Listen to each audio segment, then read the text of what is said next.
Good evening and welcome to another episode of Soulful Eats with Lisa J. So we are going to make sausage and potato soup tonight.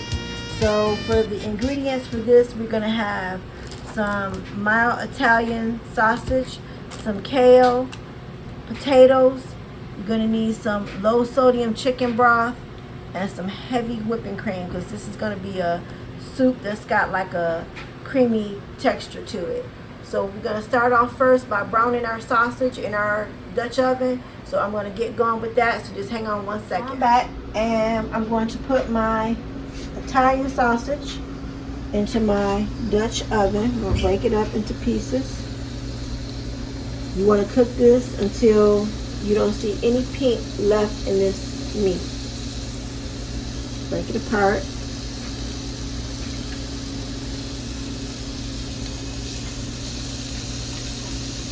Once you get this brown, then we're going to take the drippings from this, or the grease that's in here. We're going to strain it off, and we're going to put a little bit of garlic in the bottom of this pot, and then we're going to put it back in here with some stock and get it going, some chicken stock. Then we're going to add our potatoes. It's not going to take long for this meal to cook. Once you get all that in there, start stirring it up and browning it up. So you want to have this on kind of like a medium to high heat so that your meat can brown really quickly.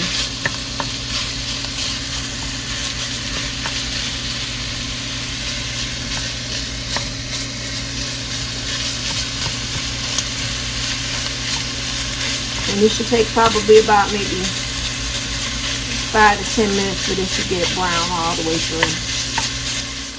Okay, so the meat is already brown. There's no more pink in it. So now I'm going to take my garlic press and I'm going to put 1 clove of garlic in there.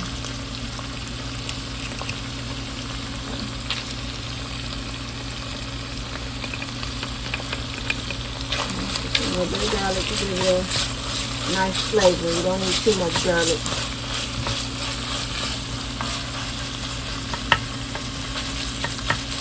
Okay, so that's our 1 clove of garlic. Now to that, we're going to start incorporating our low sodium chicken broth. So you're going to put 6 cups. So that's 2. I'm going to put 2 more. Box.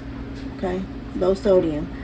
The low sodium is better because the sausage is already salty, and if you put regular chicken broth in there, it might make it a little bit too salty. It's better to add flavor than to try to take it out, especially salt. It might be too salty for some people. Okay, so I added 1 whole box, and then I have another can, which will be equivalent to 6 cups of chicken broth, and then we're going to let this start to come to a simmer, and now we're going to add our potatoes in 1 second. So give me 1 second.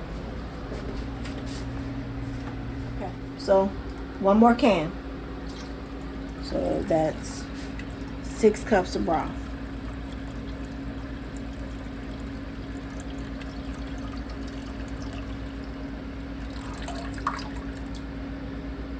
Okay, like that, like so. Now I'm going to turn my heat up a little bit, and I'm going to drain off my potatoes that I peeled. I have 2 large russet white potatoes, and we're going to put that in here. So give me 1 second. I'm going to show you how to dump those in there. Okay, so now we're going to incorporate our white potatoes into our soup mixture here. So these, like I said, it's 2 large russet white potatoes. We're going to bring this up to a boil. And we're going to let the potatoes cook about 10 to 12 minutes until they're fork tender. So it's got to be on a rolling boil. And then we'll get this done. And then the next component is going to be to add our heavy whipping cream. And then we're going to put our kale in this. So if at this point you want to season it, you can put a little salt and pepper, or whatever seasonings you prefer. If you want to put a little bit of onion powder, garlic powder, whatever you want to put in here to make your soup taste like your soup, or put your spin on it, then that's good. Then that's what you do. So I'm gonna let this come up to a boil, and I'm gonna put a little bit of seasonings in here so it'll have some flavor.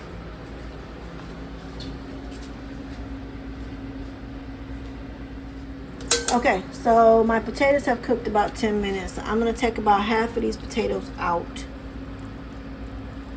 Don't worry if you get some of the meat in there. You need a slotted spoon and take some of these out.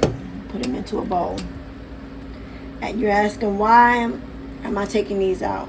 Because we're going to mash them with a potato masher so that we can release some of the starch. So when we put it back into the soup, it'll have a little bit of a creamy consistency. I'm going to take a little bit more out.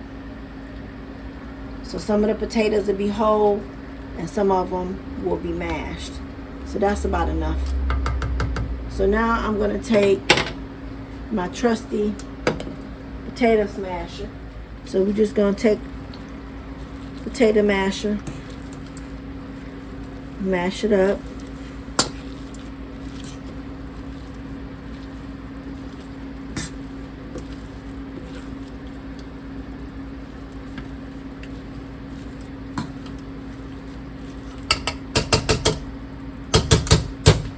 And then I'm going to put it back, and it doesn't need to be perfect. Put it back into here.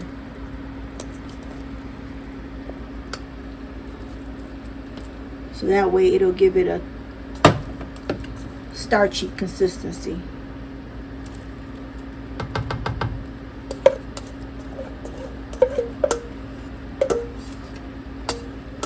And then after this, I'm going to add in my kale. Now, in this recipe, you can use either spinach or kale. I choose to use kale because it's a little bit more heartier and it stands up to the cooking a little bit more, gives a little bit better flavor, and it stands up to the cooking process a little bit better. So I have about 3 cups of kale that I washed. It was bad kale, so you know I do pick out some of the bigger stems because you don't want to have all those big stems in your soup. So I'm going to put these in here now, and we're going to let this cook about another 10 minutes or so. And see, like this, how those big pieces in there, you don't want that in there. And you do need to wash any type of greens that you buy from the store.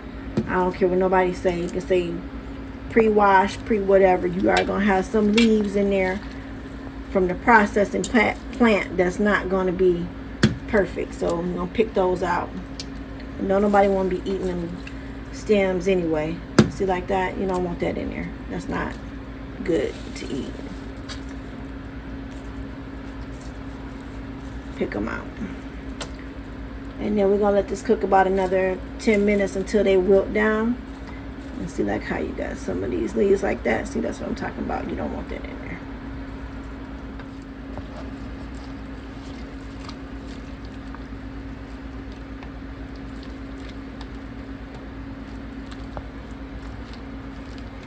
And believe it or not, it looked like I had a lot of kale. Once this comes to a boil, it's going to wilt down. It's not going to be as much as you think it is. So give that about maybe 10 minutes, 15 minutes tops, and your kale will be nice and cooked. It'll be firm. And then we're going to put our last couple of ingredients in here, and then we can serve this up. Okay, so this is the last component of our soup. We are going to turn down the heat. And to make this into a creamier soup, we have to add some type of cream. So I have 1 cup of heavy cream. 1 cup. Okay. Pour that in.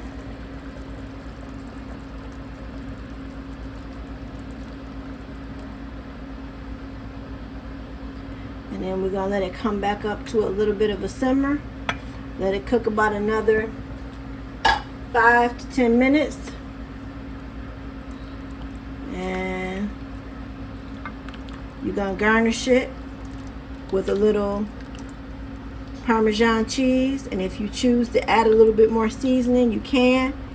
But at this point, you really don't need to put any more seasoning in this.